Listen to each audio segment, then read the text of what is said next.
High, তো তোমরা আমার আগের ওই আমড়া মাখা ভিডিওতে বেশ ভালোবাসা দিয়েছো। তো তাদের মধ্যে যারা ওই ভিডিওতে কমেন্ট করেছে তাদের কিছু কমেন্ট আমি এই ভিডিওর স্ক্রিনে নিয়ে নিলাম। তো যাদের কমেন্ট বাকি থেকে গেল তারা এই ভিডিও নিচে কমেন্ট করো, নেক্সট ভিডিওতে তাদের কমেন্টও নিয়ে নেবো। তো দেখো আজকে আমি বানাচ্ছি চিকেন ঘুগনি। তো মটর আলু দিয়ে আমি প্রেশার কুকারে সিটি দিয়ে নিয়েছি, তার মধ্যে কড়াইতে তেল দিয়ে তেজপাতা ফোড়ন দিয়ে পেঁয়াজটা ভেজে নিয়েছি। পেঁয়াজ ভাজা হয়ে গেলে একটা মশলা রেডি করে নিয়েছিলাম, সেটাও দিয়ে ভালো করে কষিয়ে নিয়েছি। মশলা থেকে তেল ছেড়ে আসলে কেটে রাখা মাংসগুলো দিয়ে আবারও কিছুক্ষণ কষিয়ে নিতে হবে। আর মাংস দেওয়ার পর পরিমাণ মতো লবণ দিয়ে দিতে হবে, তাহলে মাংস থেকে পুরো তেলটা ছেড়ে আসবে। আর যখনই মাংস থেকে তেলটা ছেড়ে আসবে তখনই সিদ্ধ করে রাখা আলু মটরটা আমি এর মধ্যে দিয়ে দেবো। তো দেখো এর মধ্যে দিয়ে দিয়েছি আলু মটরটা।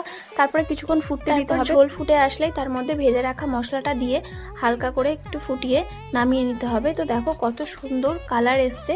তো আমি এবার একটু টেস্ট করে দেখি যে কেমন হয়েছে। তো সত্যি বলতে খুবই টেস্টি হয়েছিল, তোমরাও এভাবে বাড়িতে ট্রাই করে দেখতে পারো। তো চলো টাটা, নেক্সট নিউ লাগে, বাই।